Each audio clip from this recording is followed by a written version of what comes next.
human calculator, and school-carrying theater might come to mind. As for me, I am both a STEM and a humanities social science student, and I suspect at least some of you in the audience are as well. Through today's talk, I would like to show you that there isn't an impossible difference between these two fields after all. It is by synthesizing them that you are able to achieve your greatest dreams. Now, within the fields of typical fields of literature, history, and geography, there is also politics within humanities and social sciences.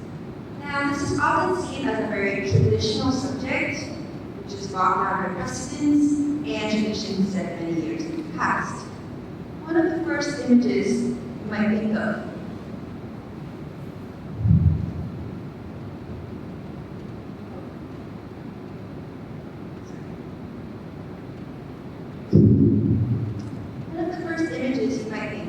is the founding fathers.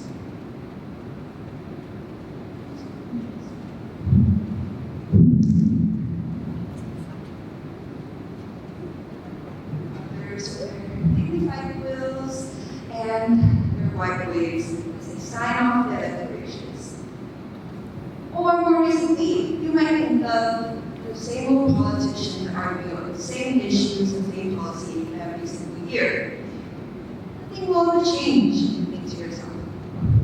But have you questioned why this should be your default perspective of politics? After all, shouldn't it be at the forefront of change? Creating societal level change across different people's lives, different demographics and industries, far from falling behind the potentials of other fields like technology and engineering.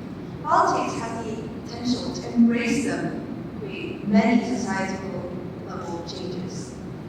With the potential of technologies and innovation becoming more accessible than ever, people can now come together to create solutions that were never possible in the past. So at this point, you might be thinking, if you've wandered into the wrong conference, or I did, but don't worry, I've seen enough of the TEDx posters outside to know what I'm talking about. So, what is the dream? Dare to dream in my talk. Well, the dream I'll be addressing is the courage to step out of the box and to create political change without having any official title or standing with the use of innovation. Now, there are many reasons why these dreams may not be realized to their fullest potential. One of them, quite significant, is, I guess we've already seen it, institutional barriers. In authoritarian regimes where only a few elites control the entire population, even the mere discussion of politics is dangerous. The people in power keep their citizens in the dark so that they can have their decisions, especially corrupt ones, go unquestioned. This allows them to keep away not only criticism from outside the country, but also revolt and protest from within its borders. People in the same difficult circumstances are unable to reach each other, even unaware of each other's existences, and thus they're not able to organize themselves into a larger movement. Within this climate, it would be very difficult and dangerous to create a politically motivated innovation while you're under the scrutiny of the state and subsequently possibly disappearing or becoming re-educated. Even if you're able to fly under the state's radar, it would not be likely for you to be able to launch and develop this innovation in the areas where it is needed most, where there are the least resources. Another barrier is political apathy. Many people think that politics has nothing to do with their lives and thus they should not be concerned with it. Other people are willing to talk about it, but they have been turned away because of how much unnecessary drama and tension it causes. If you have that one uncle at family gatherings who would not stop talking and talking in your face about the one candidate it worships, you would understand. But, and I know this is gonna sound counterintuitive, you don't have to care about politics to care about politics. What does that mean? Let's take sports, for example. Although I am not personally related at all, I'm sure at least some of you are interested in sports.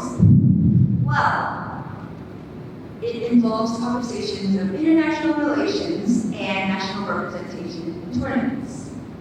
For instance, who should be considered decent enough to represent our national team, and how many people we recently immigrated here? People's lives are shaped around their country's policies and laws, such as trade agreements that define the nature of the business. If you take a look at phenomena in society critically, you'll be able to see that almost all of them relate back to politics one way or another. With these barriers in mind, how would we use technology to solve political problems and have meaningful political change? The answer some of you might be thinking of right now is social media.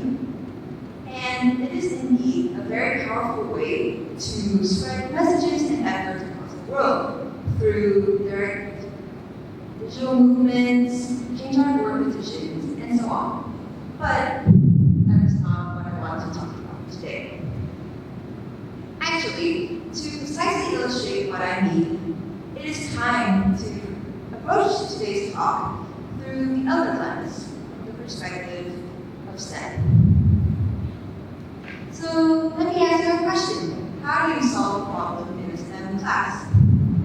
Now, this might bring up some very unpleasant memories here, like those dreaded word problems from math and physics, for example.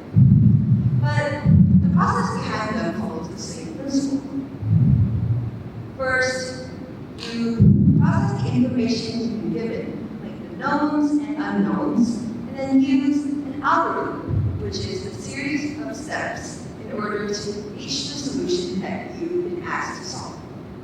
You're probably applying an algorithm, like an equation that you've already been taught in a previous lesson.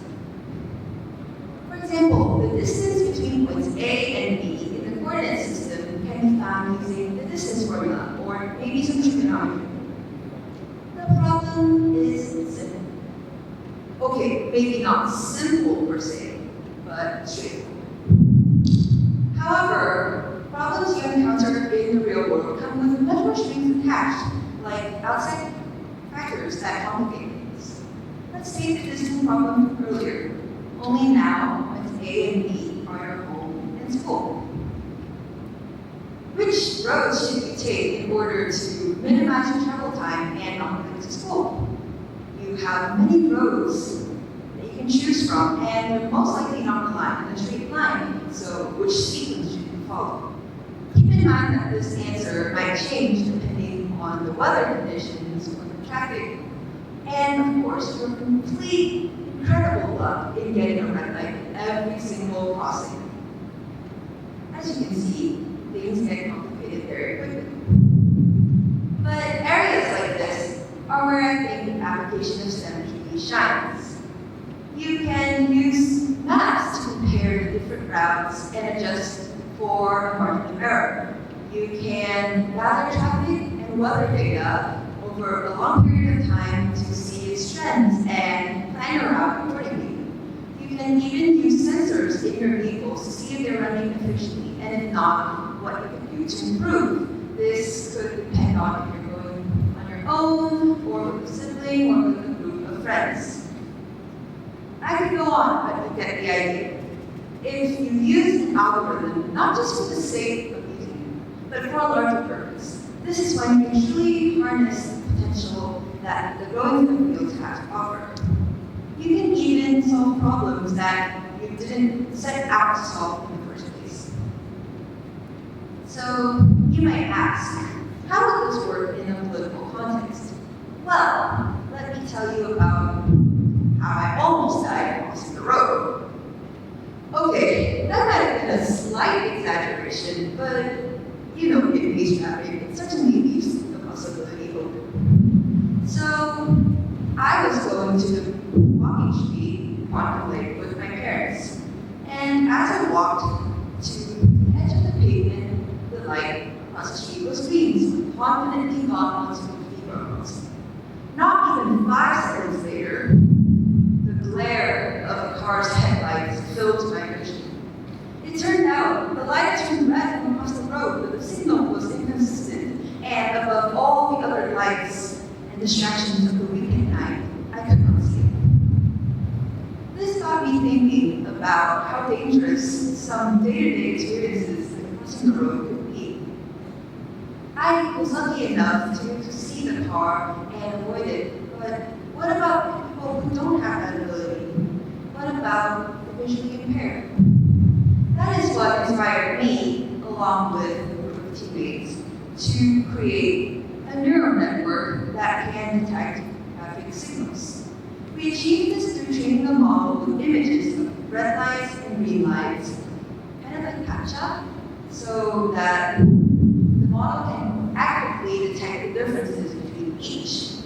Then the signal would be sent to a computer chip in a portable device that we carry around so that they would know what traffic light signal it is without having to see it. The regulation of traffic lights is a political issue. It falls under the Department of Transportation along with enforcement from police officers. But how it affects visually impaired people in particular is not always on the forefront of politicians' minds because of how specific it is. This prototype, this innovation, is one way of addressing a political issue, in this case, an oversight through technological innovation. It may only be a small change, but it does create a meaningful improvement in someone's quality of life, and this is already significant.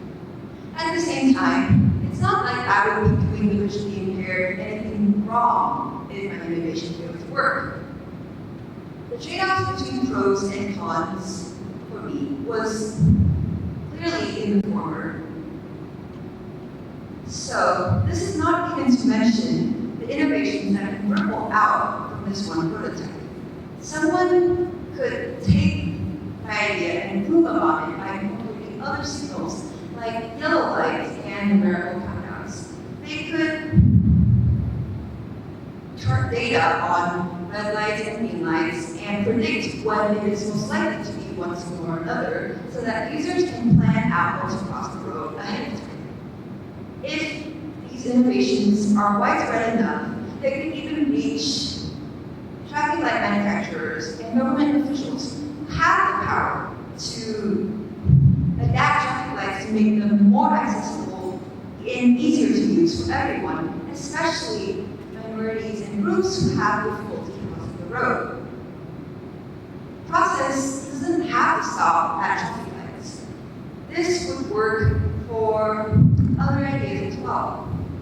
A small and simple concept can transform into a widespread, meaningful improvement with the power of innovation and technology. So, what is the takeaway of what I've said? If you like STEM, you don't have to build machinery and algorithms just for the sake of building them. If you like these humanities and social sciences, such as politics, you don't have to stick to the traditional methods of getting things done. You don't even have to like politics in the first place. What you need to do is find something that you're passionate about. Find something that bothers you in this world. Find something that needs to change but hasn't yet. Then dream big.